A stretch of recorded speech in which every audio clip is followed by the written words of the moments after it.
Well, as we've been telling you in our health alerts these past couple of months, the flu is now wreaking havoc nationwide. About an hour ago, the CDC released the latest numbers on the deadly outbreak, and they show the H3N2 strain is flourishing in all 50 states. In Maryland, flu cases are high and widespread, in Virginia as well.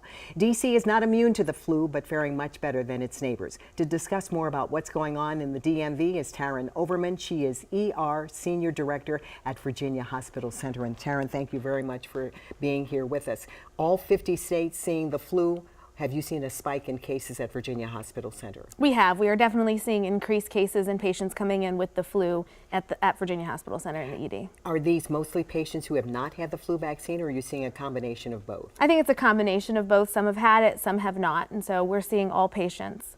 Some people are delaying going to the doctor or going to the emergency room because they think they just have a cold. How do you tell the difference between cold symptoms and flu symptoms? Look for high fevers, body aches, shortness of breath. It's really important in those first 2 days of symptom onset to get treatment. So go see your primary care doctor, or if the symptoms are severe, again, that shortness of breath or the fever is not going down even with acetaminophen and ibuprofen, come to the ER. All right, you come to the ER. How do you treat someone who is in the midst of the flu? Supportive care is important, making sure if they're dehydrated, we get them fluids, running their lab work. We can test them for the flu if that's appropriate, and we can provide them antivirals that can help. And the antivirals are really critical in those first 48 hours. The flu season started in October, and it really hit its peak in late December, and now we're seeing the results of that.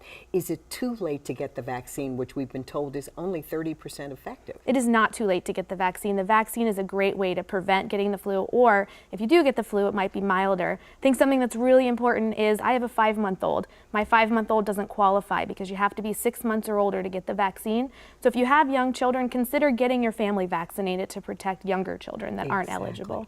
Any other ways to prevent the spread of the flu? Some hospitals are restricting access to children under 12. Is that happening at Virginia Hospital Center? We are not currently restricting visitors at this time. We evaluate that on a day-by-day basis. We have certain restrictions in place for our most vulnerable patients, which are our neonatal intensive care unit. So the NICU has restrictions in place year-round, and do great hand washing. And hand washing is your great key to success to prevent the flu from spreading. So really good hand washing, cover your cough. And again, if I see you cough and you forget to wash your hands or throw your tissue in the trash, I should remind you and hold each other accountable for keeping everyone safe. And the reason why people should get that flu shot, even if they haven't had it already, is the flu season ends when? May. So we've got a lot of time to deal with the flu. Yes. So get that flu vaccine right away. Taryn Overman, ER Senior Director at Virginia Hospital Center. Thank you very much Thank for you for being having with us. me. Some good advice there. Thank you.